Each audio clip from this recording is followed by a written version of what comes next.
Welcome one and all to Hyrule Academy. This is your Zelda lore and theory podcast happening every month over here on the Zeldathon Twitch channel. I am SuperMCGamer, or just MC. I am your host and instructor here at Hyrule Academy. The first song you heard tonight was Master Koga, 8-bit cover by Loder. That's L-O-E-D-E-R for those who don't know how to understand my strange pronunciation. Everyone, today we have an exciting show for you with an exciting topic, which is the Yiga Clan. So I'm going to give you a full breakdown of who the Yiga Clan are, and later we're going to be bringing in a special guest this week. And as always, we have questions for you, the at-home audience, to answer in the Twitch chat, which we will revisit later on in the show. But to get started, my friends, I want to talk about the subject at hand, which is the Yiga. Let's go back in time. After like 10,000 years ago, before Breath of the Wild, you know how Impa likes to say 100 years ago or 10,000 years ago. We're in the 10,000 years ago part of the Breath of the Wild story. So the Sheikah people are around, and they're creating immense technology. You see them making the Divine Beast, you see them making the Sheikah Slate, you see them making these flames that can create information sharing. They're going crazy with technology. Honestly, it's very impressive what the Sheikah are able to do. However, the King of Hyrule and the kingdom in general are kind of like, hey, you Sheikah people, you're kind of a threat if you have all this technology and we have zero of the technology. So we're going to exile you. So the people of Hyrule exile the Sheikah and say goodbye, get out of here. We don't need this crazy technology. Very dangerous. We don't trust like that. However, some of the Sheikah left the technology behind and swore their allegiance to the royal family and to Hyrule. But others formed a hatred towards Hyrule for what they have done, for that exile, and swore an allegiance to Calamity Ganon. Now, I'm going to be honest with you. I get it. If, the Sheikah people were making this like great technology that could possibly benefit Hyrule, if their first reaction was exile, you know what? I'd be a little bit mad too. Would I swear my allegiance to Calamity Ganon? I don't know if I'd go that far. However, this group eventually became known as the Yiga Clan. They were basically the Sheikah who turned to Calamity Ganon. Their goal that they state in the game is to eliminate anyone who stands against Ganon. And they are led by Master Koga, a banana-loving lazabout, who is quite funny, honestly. He's kind of a comedy character.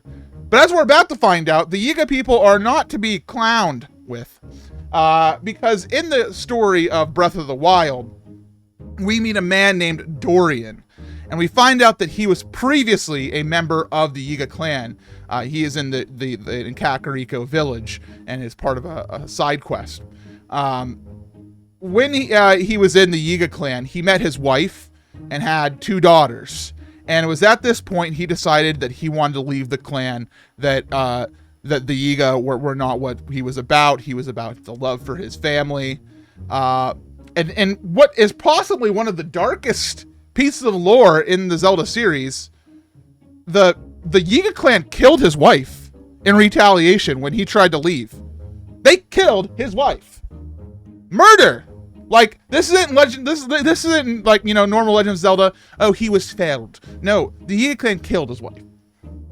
And at this point, Dorian kind of bowed to the Yiga to protect his daughters and became kind of a spy, going to Kakariko Village and eventually informing the Yiga about the existence of Kakariko Village, this hidden place where the Sheikah are, and Link. Dorian himself, this man, this random NPC in Kakariko Village, kind of was the one who let the Yiga know that, hey, there's a hero and he's around and he's back, Eventually, Dorian did cut those ties fully, and when he did that, the Yiga threatened to kill Impa and Paya as well. We don't see that take shape in the story of Breath of the Wild, but Dorian is an interesting character. When I read all this lore about Dorian that I obviously had forgotten since my first playthrough, I was like, man, this could be the Dorian episode. It's not. It's the Yiga Clan episode. But it could have been. It sure could have been. So we have a lot to discuss. Kind of who the Yiga Clan are, and while a lot of us think of Master Koga and his wacky, goofy antics, there's a lot of darkness with these folks, and I think we're gonna have a good chat today. So I hope you're ready over in the Twitch chat room, and everybody at home listening, I hope you're excited to hear what we have to say.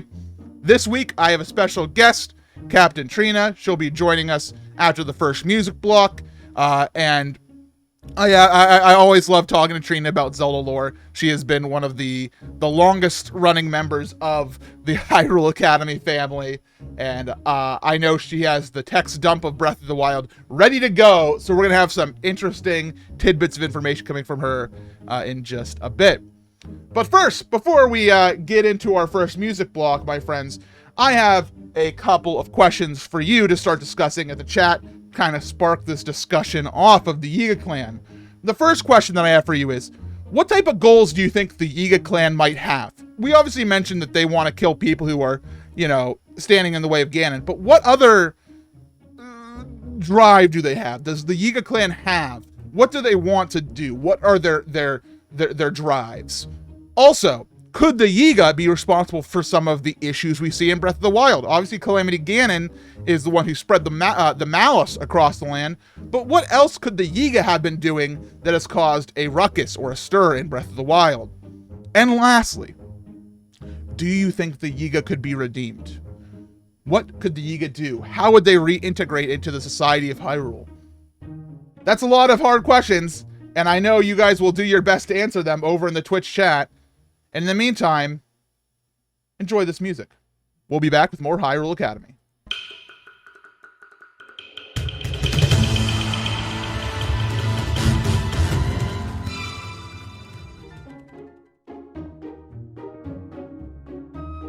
Welcome back, everybody, to more Hyrule Academy. I hope you enjoyed that last song.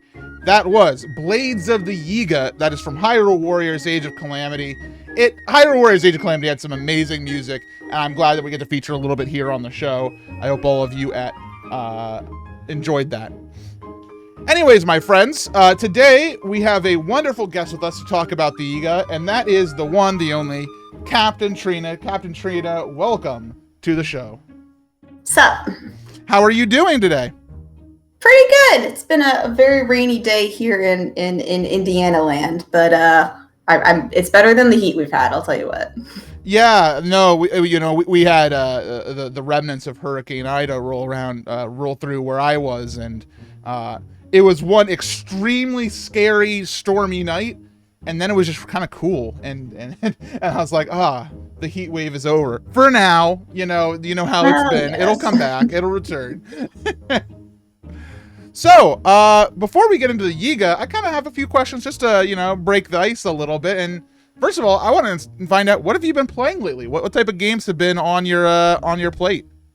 I have mostly been working through yet another Stardew Valley file. I don't quite know what it is about. I haven't even tried any of the mods yet. I think that's my next step. But I hadn't really. The last update came out a few months ago. I think it's maybe been half a year at this point, but I hadn't done a solo file where it's like, I want to find all the nifty new things that are here and not, play with Retsum and then discover that he's done 30% of it, 60% of it. And I'm like, well, there was something here, but yeah, right. No, it's just that, like, do things, have goals, social connections, marry, just all the things. It's a good type of game to, like, really it has a good gameplay loop that gets your brain engaged.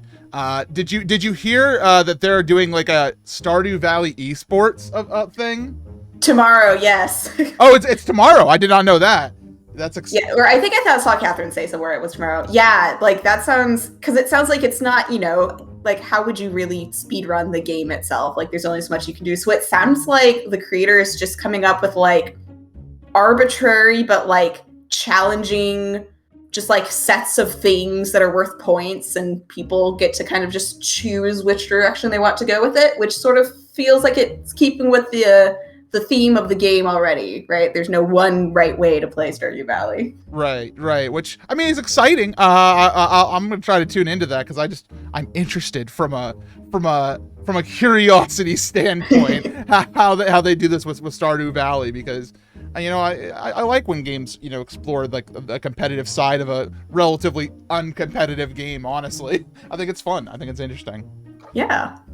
So, we know that you've been a Zelda fan. We know that you've been a member of the lore community for a good while now. But I'm genuinely interested in what you enjoy about the Zelda series. What is it that, like, what is the driving factor that brings you back to these games time and time again?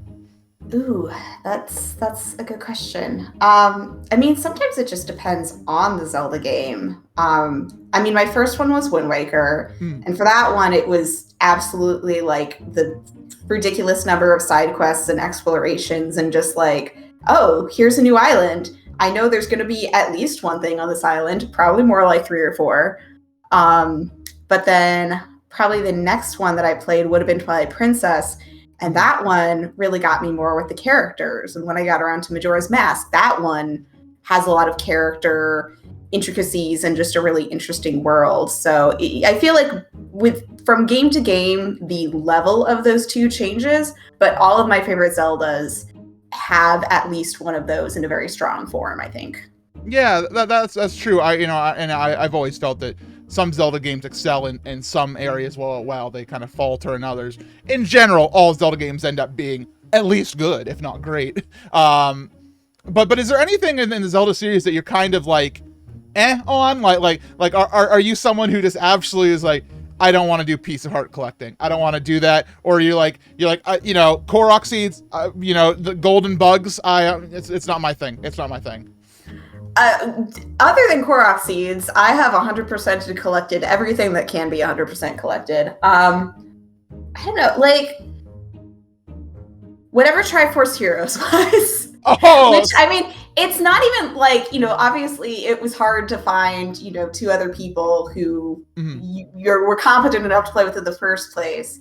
But I don't know, just like, I like puzzles. But sometimes the ones that are a bit more like platformy difficult, or like I have to be good at precise input. I've never been a like precise input game person. Like I've never played Celeste. I don't think I'm ever going to play Celeste because like that would not be fun to me. That would just be frustrating. And I know like other than Zelda 2, I don't think there's very many Zelda games that like lean very hard on that. But yeah, no, and that's a very fair point.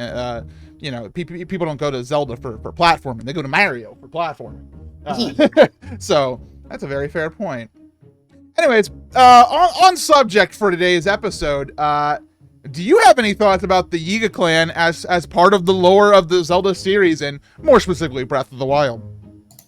I'm almost surprised that, I mean, obviously we never really got to see that much of the Sheikah period in other games, but I'm almost surprised that we don't see splinters of the Sheikah tribe in earlier games. Like, it's clearly this rift has been around for a really long time, and they are, at the very least, they're like these people in the shadows, and surely there are more people that would have resented that, but you never really run into Sheikah's gone rogue in the other games. So I would have liked to have seen them earlier even. Yeah, because most of our interaction before has been through like someone like Impa, where it's like, hi, I'm Impa. I'm from the Sheikah. We serve the royal family and it's all good. And I promise the rest of us exist. Not just me. Yeah, I promise the rest of us Sheikah, we're all cool. We're just kind of in hiding. And you're very right. Maybe Impa's like, it's all cool. We love serving the royal family. And meanwhile, there's probably like Sheikah out there like, the royal family sucks, dude. I hate those people, but we only really interact with Impa. Yeah, like, this job sucks. I wanted to be a farmer, but actually I guess they can farm for the royal family.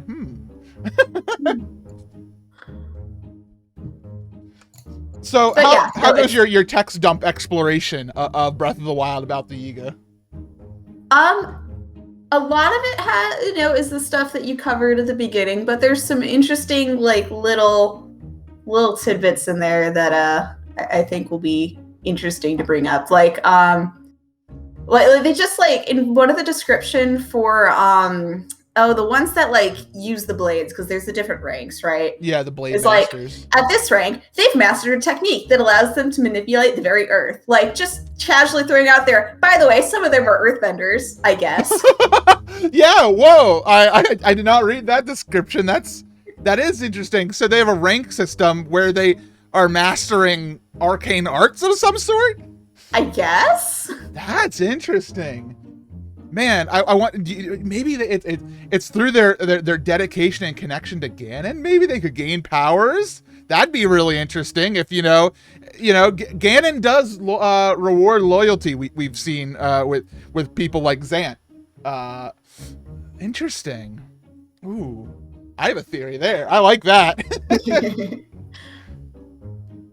Any additional thoughts or theories that you want to share right now, or would you rather we all brew in the chat a little bit more? Not a theory, but a discrepancy. Okay. I found the quote that you mentioned where it was like, there was the one, and then they got rejected and they split. But then I found a different line in the text dump that's like, after the great calamity and the king's death, the Sheikah tribe was split in two. So I don't know, like maybe it's, back the 10,000 years ago bit, there was a rift, but maybe the like anti-Sheikah group wasn't necessarily as organized until our 100 years ago time frame. Maybe Koga was the great uniter of them. Or maybe Koga's ancestor. I don't think he's 100 plus years old. Oh, you mean other Koga? That we see in Age of Calamity. Koga the First. Yes. Yeah, that's an interesting theory. Yeah, I didn't notice that discrepancy in anything that I read, but I think I did see something where they were talking about how some of them kind of like were not really against what the royal family had done with the like exile of them. But I did see that the Yiga Clan were formed 100 years ago, not 10,000 years ago. So maybe it was just a matter of the right time. Because I mean, knowing how powerful Hyrule is, maybe they were like, maybe it's not a great idea for us to form an organized crime unit that says we hate the royal family. When the royal family's like got a powerful army and could utterly destroy you. So they waited until the king of Hyrule perishes and the army is scattered and Calamity Ganon takes over to be like, we love Calamity Ganon. We are the Yiga Clan. They waited for the opportune moment. Yeah. Interesting. Huh. Well, I think I do want to brew on that one. And the next song we have for us is going to be very inspired by our good friend Master Koga. So we'll be back in just a few moments, everybody. Please enjoy the song and continue sharing your theories over in the chat.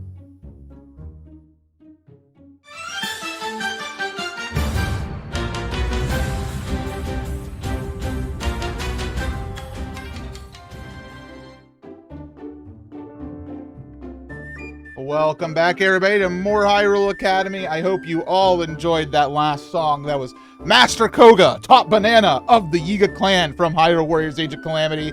Once again, I could not resist putting in more Age of Calamity music. That's all I have for this episode. But it's really, really good music. Trina, have you gotten a chance to play Age of Calamity? Did you get that game? I did. I think I wimped out before the last mission because I was gonna have to do a lot of grinding, but I played most of it. The ending is so worth it. There is a post story, but I have not done the post story. I really need to get into that at some point. So it's time once again, Trina, for the Hyrule Academy pop quiz. Are you ready to help me out and quizzing the chat? I can do that. I got the questions up. All right, chat. So how this works is our good friend Trina here will ask you a question, and the first person to answer correctly will win a point. What do these points do? I have no idea. Then nothing. You get bragging rights. And as always, these questions are Not ranked in toughness because it's mostly me using the Zelda Wiki random page button to create them. But anyways, here's your first question, chat. Go ahead, Trina.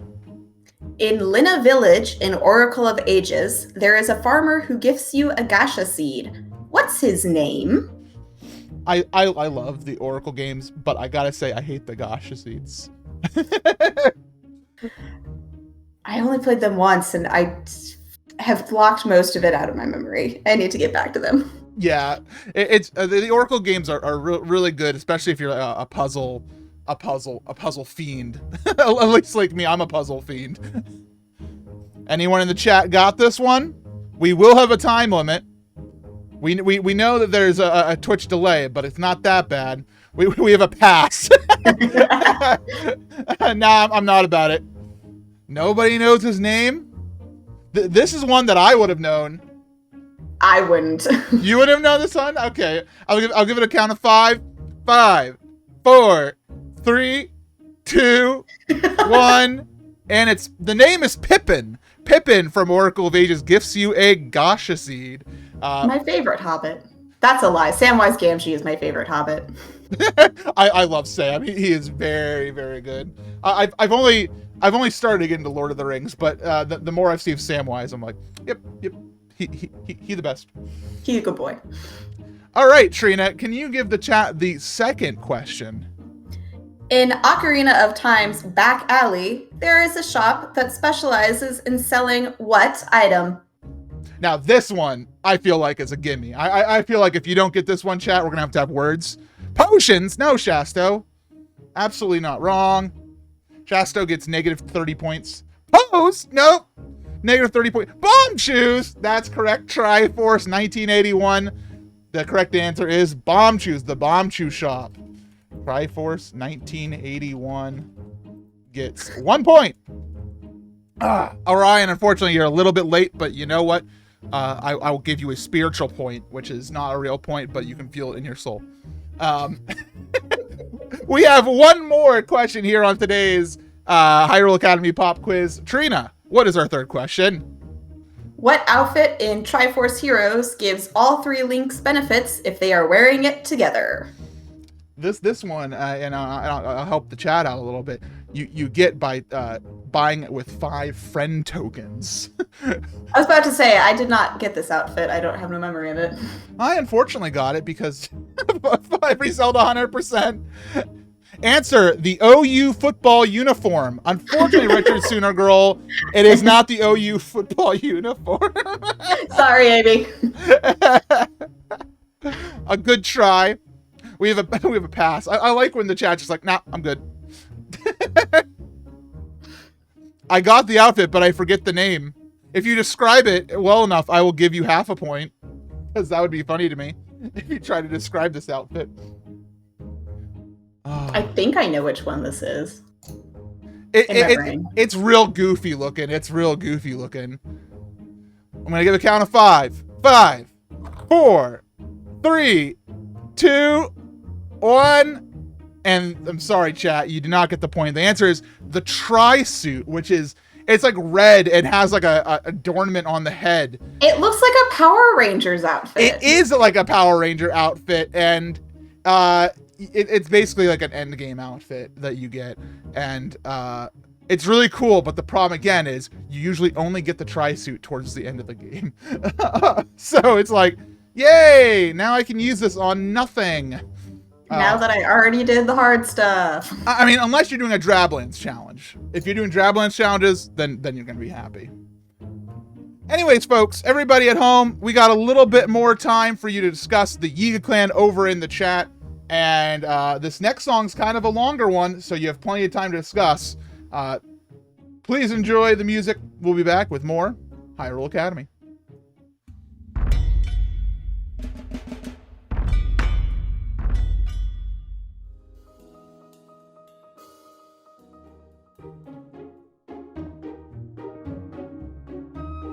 Hello everyone and welcome back to more Hyrule Academy.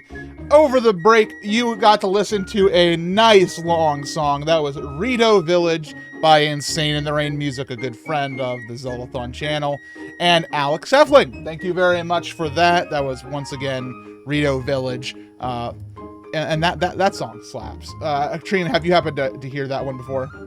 I had not, but goodness knows I have heard a lot of other Carlos's other work, and I know you've been maybe his biggest, most vocal fan on the team for a very long time, so for a good reason. Yeah, I remember finding him back when he was just a small high school lad who just was like, you would see his mom walk in the background of his videos, like while he was like playing the piano, and she would just kind of look over for a while. Man, those were the days. Now he wouldn't be caught dead unless he had his special track-mounted dolly systems, and he's grown up so much and gotten so good at music. It's amazing to have seen that progression. Anyways, I'll stop fanboying about Carlos, and we'll talk about the Yiga Clan. So, did you see any exciting discussions over in the chat yourself, Trina, and anything that you thought of during the break that you wanted to share? I don't know. Chat was a little quiet tonight. I was looking for a little bit more. I went diving back into my thing, and I did find something for I think both our first and our third questions. So, first question, the goals. Yes. Okay. On the surface, it seemed really silly to me that like you would have this whole group centered around killing one dude. Yeah. Like this isn't going to get you very far. This is like the Inigo Montoya problem. Once he's dead, well, first of all, did they know he was still alive, or were they just like, yeah, King's gone? But then it's like, okay, you killed Link, now what? But I do find again, text dump, who knows who's saying this.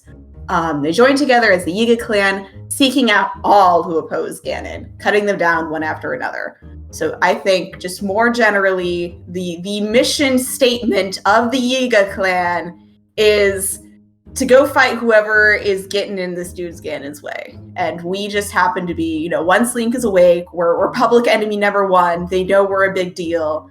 And we just happen to see them as they're just concentrating all their efforts on the biggest threat they've had probably in their existence. It's interesting to think about that, because like, who else would the Yiga want to target? Is like speaking up against Calamity Ganon kind of a frowned upon thing, or something that people don't do in Hyrule now because they fear the Yiga Clan will just poof out of existence and just slaughter them? Because that is it a taboo word to say screw Ganon? Maybe not in an official sense, but people seem to know that Yiga are good at disguising themselves to some extent, and it's like anyone could be a Yiga person. Oh. Like you got to watch yourself. That really adds like a dark layer to this, and it makes me wonder if like there are people who have died in the story or before Breath of the Wild that could have been a greater help to Link that weren't able to because the Yiga Clan slaughtered them. I feel like that's a space of lore they could have really explored, and it's interesting that we have characters like Robbie and Pura who are just like absolutely against Ganon, and Sheikah that apparently haven't been targeted by the Yiga. Right, which is surprising because, like, for as much as Age of Calamity is or isn't canon, like, they get targeted in that game, right? Like, I'm remembering that. So it's not like the Yiga didn't know, hey, they're making some really cool stuff that will help against the fight against Ganon. Like, why would you not want to go, like, blow up the weapons factory or whatever you want to call it? And maybe they're scared because what we haven't seen is the Yiga don't really have a lot of like technology we see at their disposal. They're more reliant on magic, it seems. So perhaps that they are more scared of the technology that the Sheikah are able to wield. But Kakariko Village, which is not very technologically advanced, might remain a primary target for them. But Pura, who might just have a gun. They're like, I don't mess with that. She's gonna get you those Sheikah Slate bombs, just like Try me. Yeah, exactly. Like a Jimmy Neutron style cannon comes out of out of the house side of her house. She learned her lesson at Age of Calamity, and she's not making the same mistake twice.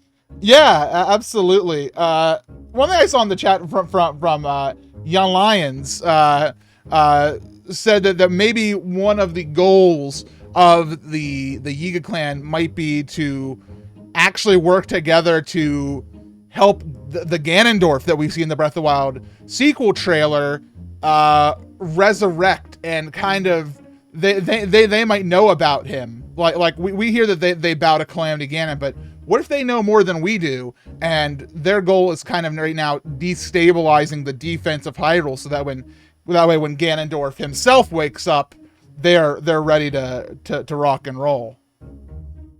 I could vibe with that.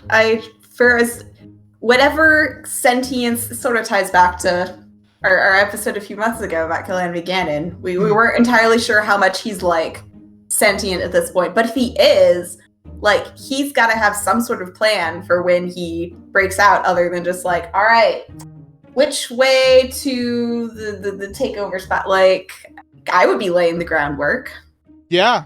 I mean, if your whole thing is I love Calamity Ganon, and Calamity Ganon seems to be on the return, I'd be rolling out the red carpet. I'd make sure that I was front row, and we kind of see it a little bit in Age of Calamity. Like they are ready to bow down and be like, hey, we brought you back. We're here to serve. What's our reward? Of course, you know, the flip side is Calamity Ganon is not really interested in that.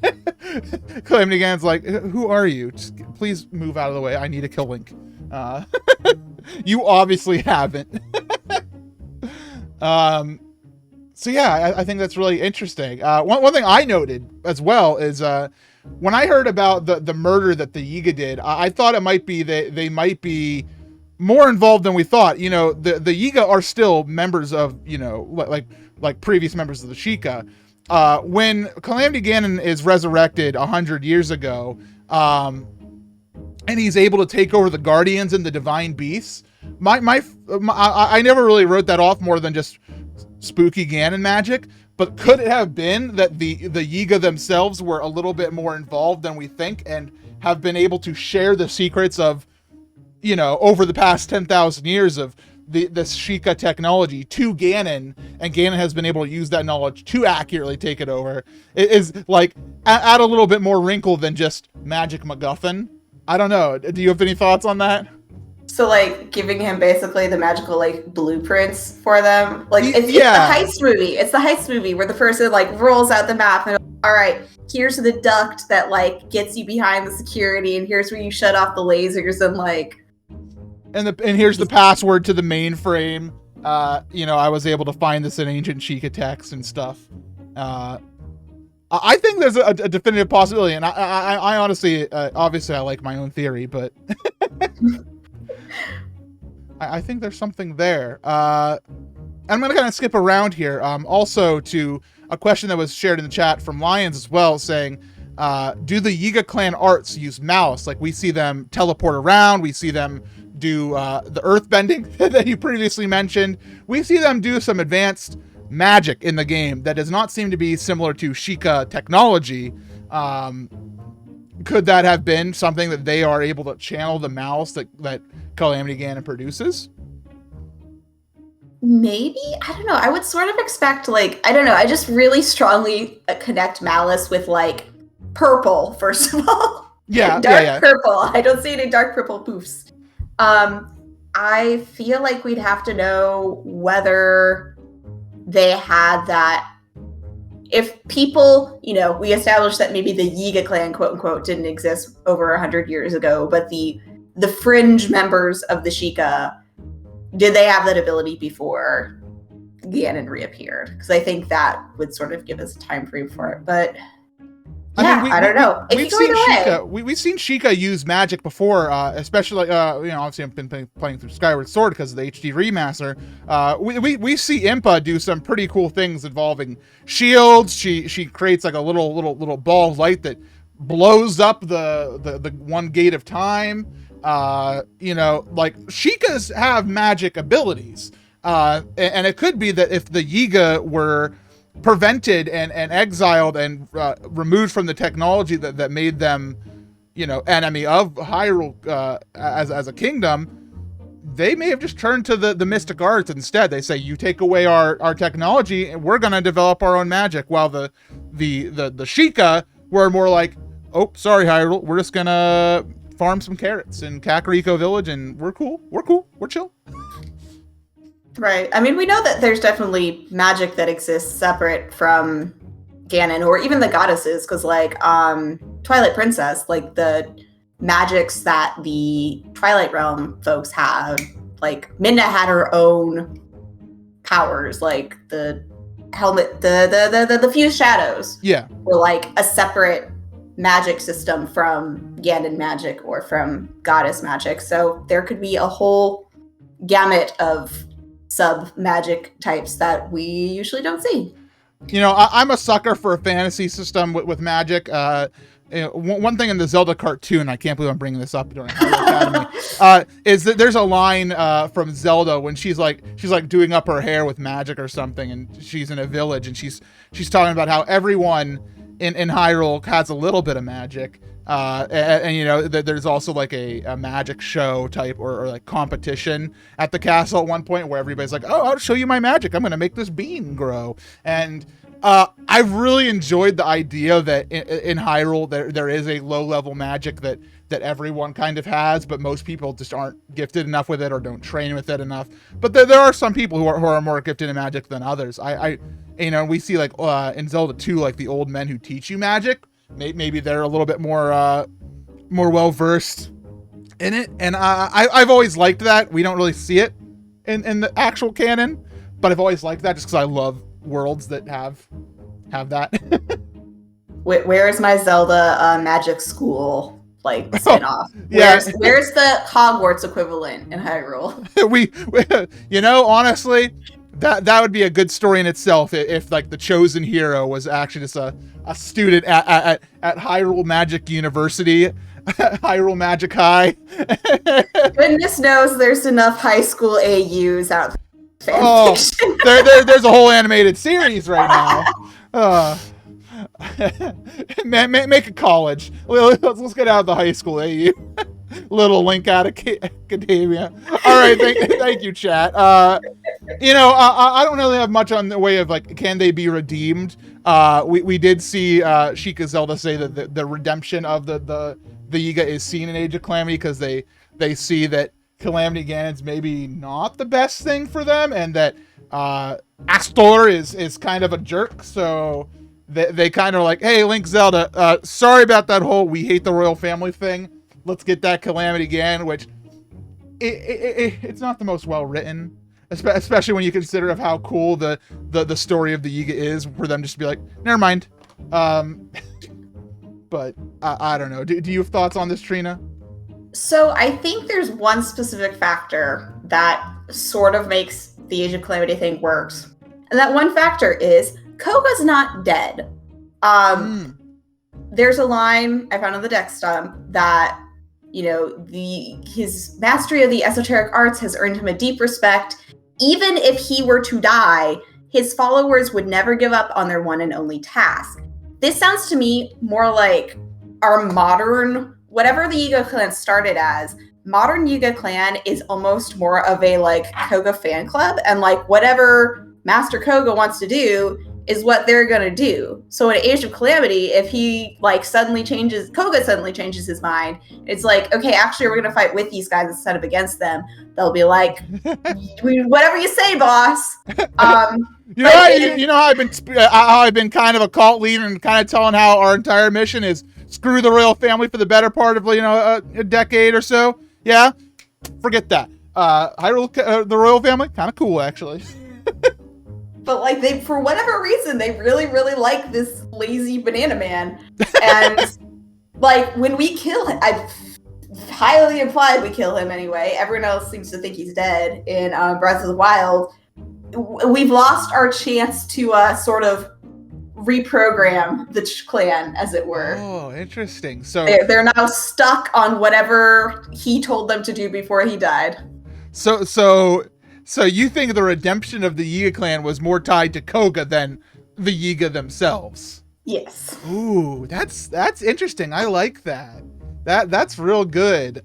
I didn't have anything really shared in the chat about any other issues that they might be responsible for in Hyrule. I don't really have anything myself. Do you have any theories before?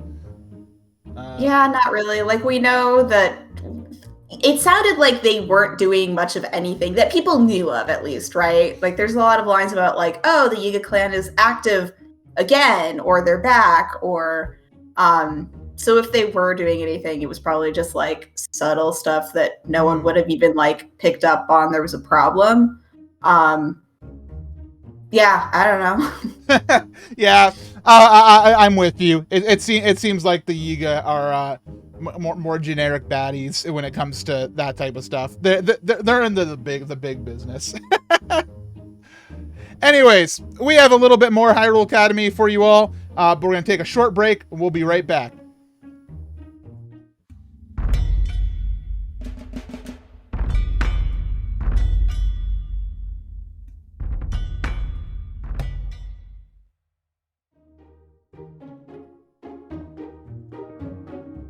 Welcome back to Hyrule Academy, everybody. Thank you for joining us this week. I hope you've been doing wonderful. That last song was Kakariko Village by Luke Nemitz, Nemitz. If you want to look that up on YouTube, I had never seen the channel before until just before when I was preparing the song list. And I was like, well, this is kind of a fantastic cover. I hope all of you at home enjoyed it as well. And yeah, we're at the end of today's show. We had a lot of fun discussions about the Yiga, and I just want to say thank you, Trina, for being part of this. And I think we did some hard work this week, you and me. I think we carried a little bit. It's all right. Chat can have its off weeks too. Yeah, absolutely. You know, it's one of those sleepy days at the university where the professor looks up at all the students in the stands and just kind of says, all right, nobody wants to work with me. That's all right. I got my lecture right here ready to go. Let's go through steps one through B. But yes, thank you again for joining us, Trina. I hope you had a wonderful time. Absolutely. Thank you very much. And to everybody at home, a reminder for you to tune in next month, the first Saturday of every month here on the Zeldathon channel. Next month, we're going to be starting to do our show at 7:30 p.m. U.S. Eastern Time. I emphasized the wrong number. That was meant to be 7:30, not 7:30. Anyway, not 6:30, 7:30 U.S. Eastern Time.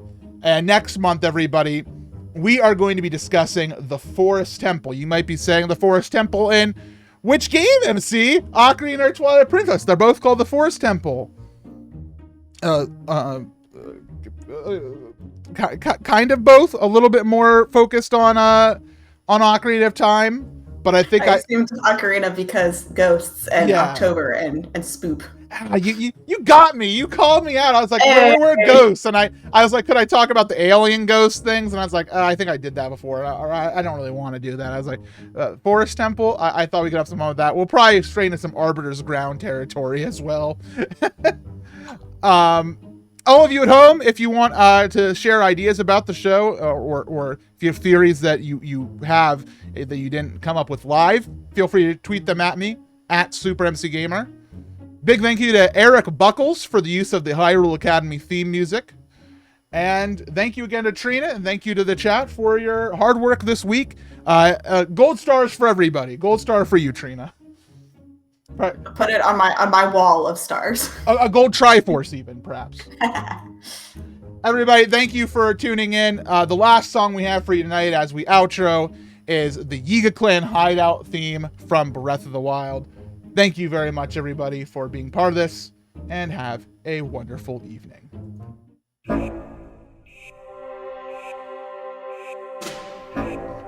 And as we outro, everybody, just a quick thank you to all of the new subs and bit givers over on the Zeldathon channel. Thank you for your contributions. Always very appreciated. We're going to be doing a raid over on the Pokeathon channel. They are raising money right now for direct relief.